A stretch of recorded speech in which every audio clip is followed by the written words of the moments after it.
العالمين الرحمن الرحيم مالك يوم الدين وأصلي وأسلم على عبده ورسوله نبينا محمد وعلى آله وصحبه أجمعين أما بعد. Mes chers frères et sœurs, vous savez que pendant la nuit il y a des gens qui boivent de l'alcool. Naam, ça existe. Il y a des gens qui passent leur nuit à forniquer, wal'iyadu billah. Il y a des gens qui passent leur nuit ici à écouter de la musique, à se distraire, à oublier le rappel d'Allah subhanahu wa ta'ala, à oublier qu'à n'importe quel moment, Allah subhanahu wa ta'ala peut décider de prendre leur âme et d'ordonner à Malak al-Maut, l'ange de la mort, de prendre leur âme. En bref, pendant des nuits et de nombreuses nuits, il y a beaucoup de personnes, et parmi nos frères, et parmi aussi nos sœurs, avec le plus grand des regrets, qui passent leur nuit dans la distraction et dans l'insouciance, wal'iyadu billah. Pendant que d'autres personnes, walillahi alhamd, et ceci est un bienfait de la part d'Allah subhanahu wa ta'ala, tandis qu'il y a d'autres personnes qu'on appelle les privilégiés, qu'on appelle les personnes pieuses, qu'on appelle les personnes qui craignent Allah subhanahu wa ta'ala. Ce sont des personnes, ayyuhal ikhwatul kiram, qui recherchent l'agrément de leur Seigneur tabaraka wa ta'ala. Ce sont des personnes qui veulent vraiment, sincèrement se rapprocher de leur Seigneur tabaraka wa ta'ala. Ce sont des gens sincères. Ce sont des gens sincères. Tandis que ces personnes-là passent leur nuit à adorer leur Seigneur, à se prosterner et à s'incliner ici en vue de satisfaire Allah subhanahu wa ta'ala. Na'am ayyuhal ikhwatul kiram. Il y a des gens dans l'insouciance wal'iyadu billah, tandis qu'il y en a d'autres qui sont en train d'adorer Allah subhanahu wa ta'ala et qui pleurent à 2h, à 3h, à 4h, à 5h du matin, et ceci en vue de satisfaire leur Seigneur tabaraka wa ta'ala. Pourquoi? Car ils craignent le châtiment douloureux. Car ils ne veulent pas être parmi les insouciants et parmi les gens voués en enfer. Et ils veulent sincèrement, je dis bien sincèrement, ces personnes-là, sincèrement accéder au paradis d'Allah subhanahu wa ta'ala, ayyuhal ikhwatul kiram. Ils aiment la prière. Ils aiment la prière et ils aiment se lever pendant la nuit alors que certaines personnes dorment ou d'autres personnes sont dans l'insouciance, wal'iyadu billah. À ce moment-là, ils aiment se lever pour satisfaire leur Seigneur tabaraka wa ta'ala et pour adorer leur Seigneur tabaraka wa ta'ala, ayyuhal ikhwatul kiram, car ils aiment la prière comme le prophète Muhammad ibn Abdullah alayhi salatu wa salam aimait la prière. Na'am ayyuhal ikhwatul kiram. وَلَقَدْ كَانَ لَكُمْ فِي رَسُولِ اللَّهِ أُسْوَةٌ حَسَنَةٌ. Il y a certes dans le comportement, dans le messager d'Allah alayhi salatu wa salam, un excellent exemple, ayyuhal ikhwatul kiram. Que faisait-il le prophète alayhi salatu wa salam, ayyuhal ahbab, rapporté par l'imam muslim, ayyuhal ahbab, selon Aisha radiyallahu anha wa ardaha, qui dit: chaque fois que le messager d'Allah alayhi salatu wa salam faisait une prière, chaque fois qu'il faisait une prière, il continuait d'adorer Allah jusqu'à ce que ses deux pieds se soient fendillés. Jusqu'à ce que ses deux pieds se soient fendillés. Ils étaient ouverts, ayyuhal ikhwatul kiram. Il y avait des fissures dans ses pieds. Le meilleur ou la meilleure des créatures sur la surface de la terre, tellement qu'il augmentait les prières, ayyuhal ikhwatul kiram. Alors quand je lui ai dit, c'est-à-dire Aisha radiyallahu anha wa ardaha, elle lui dit: oh messager d'Allah, pourquoi te conduis-tu de la sorte pendant que toutes tes fautes anciennes ou ultérieures ont été pardonnées? Ajib, étonnant. Le prophète alayhi salatu wa salam, ses péchés passés et ses péchés, ayyuhal ikhwatul kiram, présents et futurs, étaient pardonnés. C'est une personne vouée au paradis, l'ami intime d'Allah subhanahu wa ta'ala, aimé et agréé par son Seigneur. Aïcha fut pris d'étonnement et lui dit: Ya Rasulallah, pourquoi tu pries jusqu'à fendiller à ce point-là tes pieds, Ya Rasulallah? Et voilà que le messager d'Allah alayhi salatu wa salam, ayyuhal ikhwatul kiram, et à travers ce hadith, on voit pourquoi c'est l'ami intime d'Allah subhanahu wa ta'ala. Il dit: oh Aïcha, ne dois-je pas être un serviteur très reconnaissant? Par reconnaissance envers son Seigneur, ayyuhal ahbab. C'est par reconnaissance. Nous, on ne sait même pas si on va sentir l'odeur du paradis et on délaisse même les prières obligatoires, wal'iyadu billah. Par reconnaissance. Et avec cela, ayyuhal ikhwatul kiram, comme vous le savez, je le dis, je le répète souvent, le messager d'Allah alayhi salatu wassalam, au moment de sa mort, a reçu cette souffrance et il disait: la ilaha illallah, inna lil mawti la sakarat. Certes, la mort a son agonie. Ça, c'est le messager d'Allah alayhi salatu wassalam, ayyuhal ikhwatul kiram. Que dire de notre état et de notre situation au moment de l'agonie? On demande à Allah subhanahu wa ta'ala de nous octroyer une bonne fin ainsi que le paradis. Ayyuhal ikhwatul kiram, ici on voit l'importance de qiyamul layl à travers les paroles du prophète alayhi salatu wassalam à ce noble compagnon Abdullah ibn Umar radiyallahu anhuma, rapporté par l'imam al-Bukhari rahimahullahu ta'ala. Voilà que le messager d'Allah alayhi salatu wassalam glorifie Umar, ou afwan Abdullah ibn Umar, et il lui donne une petite recommandation avec sagesse, avec hikmah. Et regardez ce qu'il dit: ni'ma ar-rajulu. Il dit avec une traduction rapprochée: quelle bonne personne ou quel bon personnage que Abdullah ibn Umar. Et il dit ensuite, le prophète alayhi salatu wassalam: si seulement il priait la nuit. Il lui fait passer le message: si seulement il priait la nuit. Bien que ça soit un compagnon, ayyuhal ahbab, que ça soit Omar ibn al-Khattab, le fils de Omar ibn al-Khattab, cette montagne Abdullah wa al-Ikhwatul Kiram. Avec cela le prophète il dit si seulement il priait la nuit. Et il est rapporté qu'après cette parole, Abdullah ibn Omar n'a jamais délaissé Qiyamul Layl et il dormait que très peu pendant la nuit. Sami'na wa ata'na. On a entendu et on a appliqué ayyuha al-Ikhwatul Kiram. Car sache une chose, ya Abdullah, comme disent les savants, ce qui va te faire appliquer les commandements d'Allah subhanahu wa ta'ala, ce n'est pas al-adillah, ce n'est pas les dalils, les preuves. Allah il t'a dit, le prophète t'a dit, ce n'est pas ça. Walakin c'est quoi? Taqwa Allah, c'est la crainte pieuse. C'est le fait de craindre ton Seigneur tabaraka wa ta'ala. C'est ça qui va te pousser à appliquer les commandements divins, ya al-Ikhwatul Kiram. Et d'où l'importance de savoir et comprendre ce que c'est Taqwa Allah tabaraka wa ta'ala, ya al-Ikhwatul Kiram. Et les bienfaits et les mérites en sont nombreux concernant Qiyamul Layl. Et je vous cite simplement deux hadiths rapportés dans As-Sahih At-Targhib de Sheikh Al-Albani rahimahullah ta'ala. Le premier hadith selon un hadith de Abdullah ibn Mas'ud radiyallahu anhu. Le prophète alayhi salatu wa sallam a dit, écoutez bien, notre maître s'étonne. Allah azza wa jal s'étonne ayyuha al-ahbab. Wal kayfu majhoul.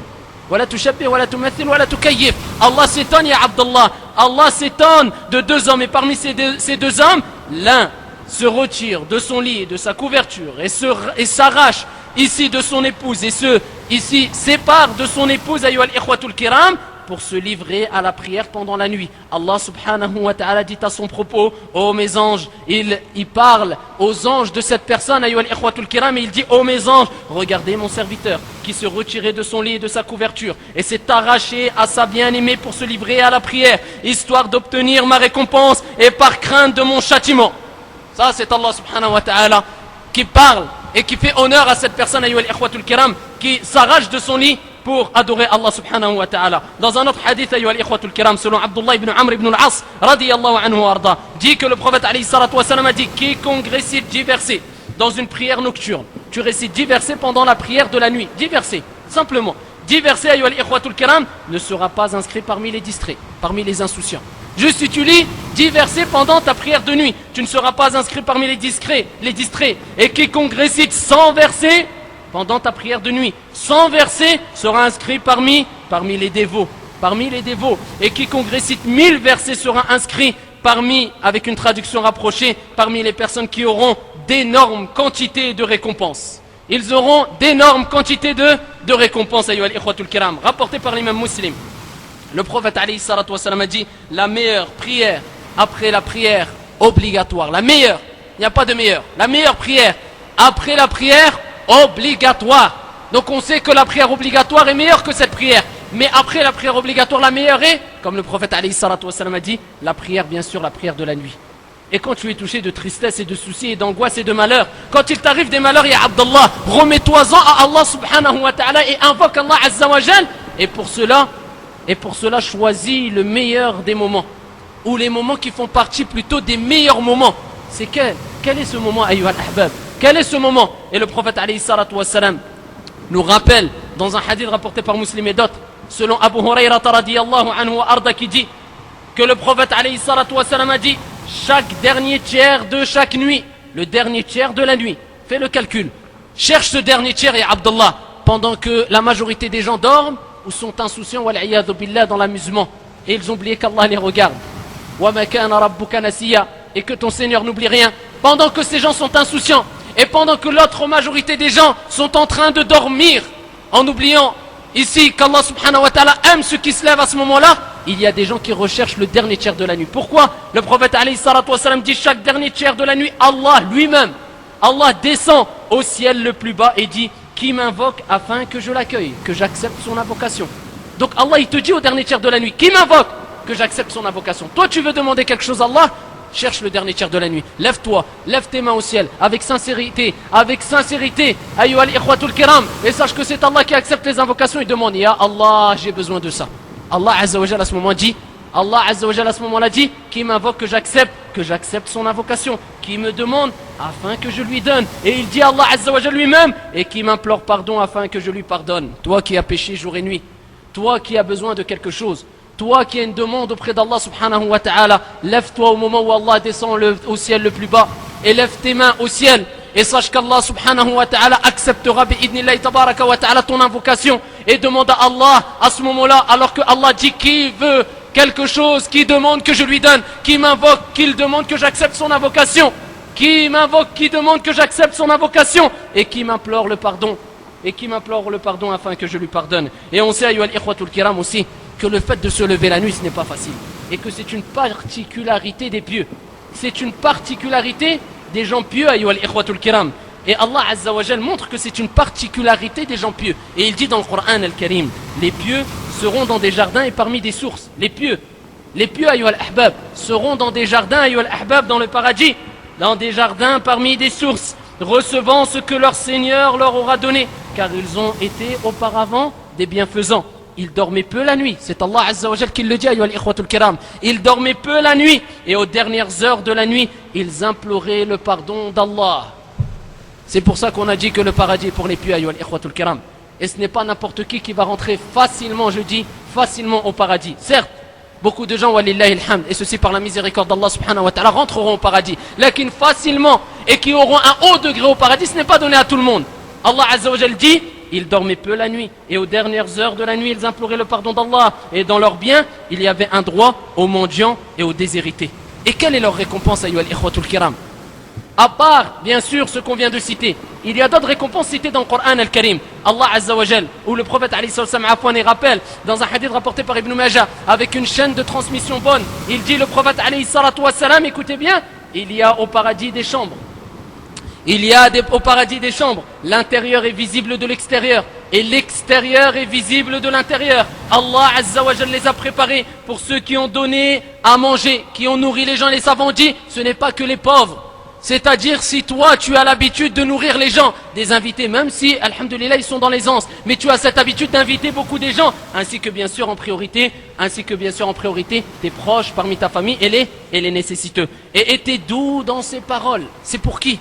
C'est pour qui ces chambres, ayyuhal ikhwatul kiram? Pour les gens qui donnaient de la nourriture aux autres et qui étaient doux dans leurs paroles. Ils parlaient avec quoi? Avec douceur, avec rifq, bienveillance, ayyuhal ikhwatul kiram, et ils n'étaient pas durs, et ils ne faisaient pas fuir les gens dans leurs paroles, wal-iyadhu billah, étaient doux dans ses paroles et ont jeûné. Et ils avaient l'habitude de jeûner, beaucoup de jeûnes surérogatoires, et qui priaient la nuit lorsque les gens dorment.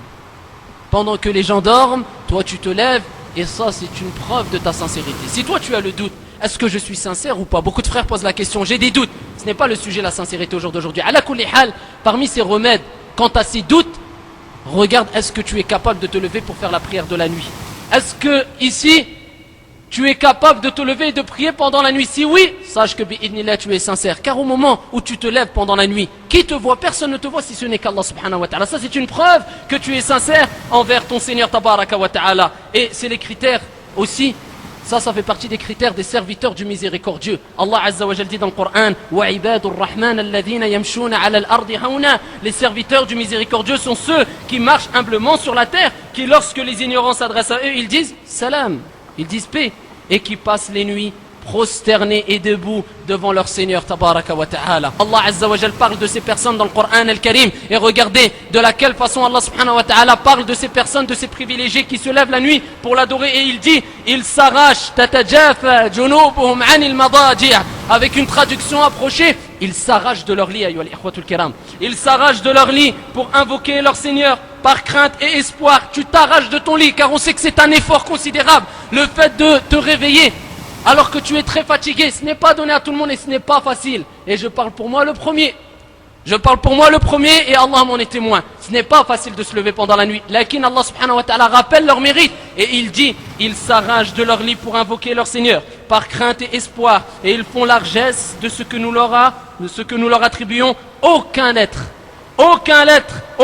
ne sait ce qu'on leur a réservé ou caché comme jouissance pour les yeux, en récompense de ce qu'ils œuvraient. Et pourquoi, ayyuhal ikhwatul kiram, on n'arrive pas à se lever ici pendant la nuit pour terminer ici? Car moi le premier, beaucoup de nos frères disent, j'essaye, mais je n'arrive pas. Je te dis à Abdallah, si tu as déjà l'intention, alhamdulillah, c'est déjà un bien. On ne regarde pas que le mal dans la communauté. Déjà si tu as niya de te réveiller, alhamdulillah. Déjà au moins, c'est un premier pas. Lakin, si tu n'arrives pas, et si moi-même je n'arrive pas à me réveiller pendant la nuit, malgré que je fasse d'énormes efforts, je ne parle pas pour salat al-subh, hein. Le sujet c'est pas salat al-subh. Mais ici on en déduit que ceux qui délaissent salat al-subh sont dans une situation très grave bien sûr. Si tu n'arrives pas, écoute, Écoute ce qu'ont dit les ancêtres pieux. Un homme a interrogé Ibrahim ibn Adham, rahimahullah ta'ala, il dit, Ya Cheikh, je n'arrive pas à me lever pour faire la prière de la nuit. Et Abdullah, ou plutôt Ibrahim ibn Adham lui dit, toi tu désobéis à Allah la journée et tu veux qu'Allah subhanahu wa ta'ala te permette de te lever la nuit pour l'adorer. Sache que le fait de se lever pour adorer Allah la nuit est un honneur et que cet honneur n'est pas donné aux désobéissants. Subhanallah. Regardez les paroles lourdes des ancêtres pieux. Concernant Sufyan al-Thawri, 7 à 7, ayyuha al-ikhwatul kiram, rahimahullah ta'ala wa radiyallahu an. Sufyan al-Thawri, ayyuha al-ikhwatul kiram, qui faisait partie des tabi'in, il dit, j'ai été privé, regardez les gens sincères, j'ai été privé de la prière de la nuit pendant 5 mois. Pendant 5 mois, et ceci à cause d'un péché que j'ai commis. Et ceci à cause d'un péché que j'ai commis, car ils avaient compris que plus tu désobéis à Allah subhanahu wa ta'ala, moins tu arriveras à te lever la nuit pour faire la prière de la nuit. Et un ancêtre, ayyuha al-ikhwatul kiram, alors qu'il s'était réveillé et avait raté salat al-layl, avait raté la prière de la nuit, ayyuha al-ikhwatul kiram, c'est pas salat al-subh ou salat al-fajr, il avait raté la prière de la nuit, il a levé ses mains, il a invoqué Allah subhanahu wa ta'ala et il a dit, Ya Allah, si tu ne me facilites plus la prière de la nuit après ce jour, alors prends-moi, c'est-à-dire fais que je meure. Car il vivait pour adorer Allah subhanahu wa ta'ala, alors que nous on rate salat al-subh, la haraj, il n'y a aucun mal, c'est pas grave, c'est comme si c'était rien. Ça c'était la prière de la nuit, ayyuha al-ikhwatul kiram. Et ici, ayyuha al-ahbab, pour terminer, Ma'qil ibn Habib a vu des gens manger beaucoup après salat al-isha. Il a vu des gens qui mangeaient beaucoup après salat al-isha, et qu'est-ce qu'il a dit? Cet homme pieux, ayyuha al-ikhwatul kiram, ceux-là ou ces gens-là ne veulent sûrement pas se lever pour adorer Allah subhanahu wa ta'ala dans la nuit. Ces gens-là ne veulent pas se lever pour adorer Allah subhanahu wa ta'ala ou pour faire la prière de la nuit, car il les a vus s'engouffrer, manger beaucoup après al-isha, et c'est ce que font beaucoup de nos frères. Et tout simplement pour nous rappeler, ayyuha al-ikhwatul kiram, que le fait de se lever pendant la nuit pour adorer, ça c'est un critère des gens pieux et qui sont aimés par Allah subhanahu wa ta'ala et sincères, et que c'est une sunna. Le fait de dire sunna, ce n'est pas simplement le fait ici d'appliquer des œuvres aimées par le prophète alayhi salatu wa salam, comme prendre le siwak et dire ça c'est sunna mon frère, celui qui ne le prend pas c'est un mubtadi', comme certains le font, wal'iyadhu billah, ou traiter n'importe qui d'innovateur à partir du moment où même certains, wal'iyadhu billah, dès qu'ils voient quelqu'un qui délaisse une sunna, ils disent c'est un innovateur. Il n'a pas compris c'est quoi as-sunna et c'est quoi al-bid'a. Je rappelle à ses frères et je rappelle à nos sœurs que le fait de suivre as-salaf, le fait de suivre les ancêtres pieux, ce n'est pas simplement que d'avoir la barbe et le qamis, mais c'est aussi de faire les actions qui relèvent ou qui sont parmi les meilleures des actions et qui sont aimées parmi ou par le prophète alayhi salatu wa salam et qui ont été accomplies par ceux dont tu répètes leur nom jour et nuit, les salaf, les ancêtres pieux. Comme quoi, qiyamul layl. Toi qui parles de salaf jour et nuit, d'ancêtres pieux, pose-toi la question, combien de fois tu fais qiyam al-layl dans le mois? Belle, on va dire simplement, dans l'année. Belle, dans ta vie, combien de fois tu as fait qiyam al-layl? Après tu verras que le fait de dire je suis salaf, ce n'est pas simplement une parole qu'on dit avec la bouche, mais c'est un comportement qu'on doit adopter jour et nuit. Wallahu ta'ala a'lam wa ahkam, wa aqulu qawli hadha wa astaghfirullah li wa lakum min kulli dhanb fastaghfiruh innahu kana ghaffara. Allahumma ij'alna min al-muttaqin ya rabbil alamin. Allahumma ij'alna min al-muhsinin ya hayy ya qayyum. Allahumma ij'alna min as-salihin ya dhal jalali wal ikram. Allahumma arzuqna al-ikhlasa was-sidqa fil qawli wal 'amal.